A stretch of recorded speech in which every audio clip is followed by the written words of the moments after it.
خانم بهروز، با درود و مهر خدمت شما توضیح بدید برای بینندگان ما که این تجمع امروز برای چه هدفی و با چه پیامی تشکیل شده.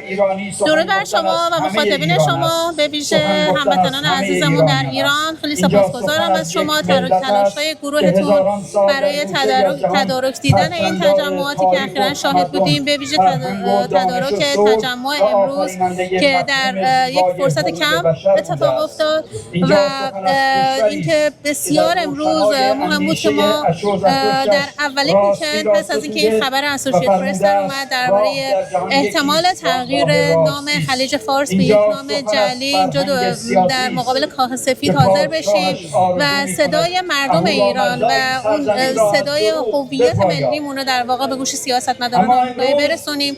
همونطور که این وظیفه ما بوده، وظیفه ما ایرانیان خارج کشور، کمترین وظیفه‌مون این بوده که منعکس کننده خاص و صدای مردم ایران باشیم و از سیاستمداران غربی هر کدوم بخوایم که این رو درک کنن. همونطور که سال‌هاست شاهزاده رضا پهلوی دارن اشاره میکنن، بیش از 3 دهه است که دارن اشاره میکنن که به درستی متحدین طبیعی غرب و اون ارزش‌های غربی که سیاستمداران غربی مدعیش هستن، حقوق بشر، دموکراسی، آزادی، مردم ایران بزرگترین متحدین طبیعی اونها هستند و هر سیاستمدار غربی که بخواد برخلاف این سیاست در واقع بر اساس منافع دیگری بخواد اون سیاست خودش رو پیش ببره، در واقع نه فقط در مقابل خاص نمیتونه هرگز در مقابل خاص اراده مردم ایران بایسته.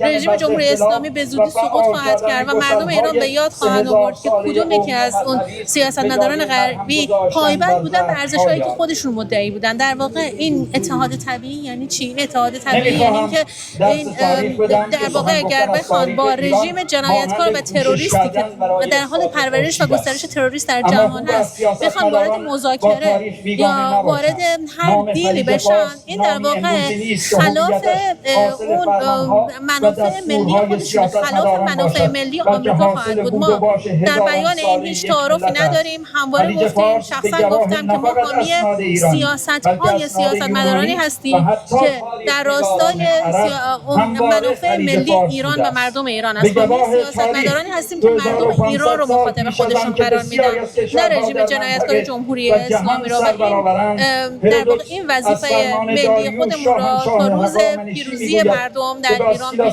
ادامه خواهیم داد. خیلی ممنون و با سپاس.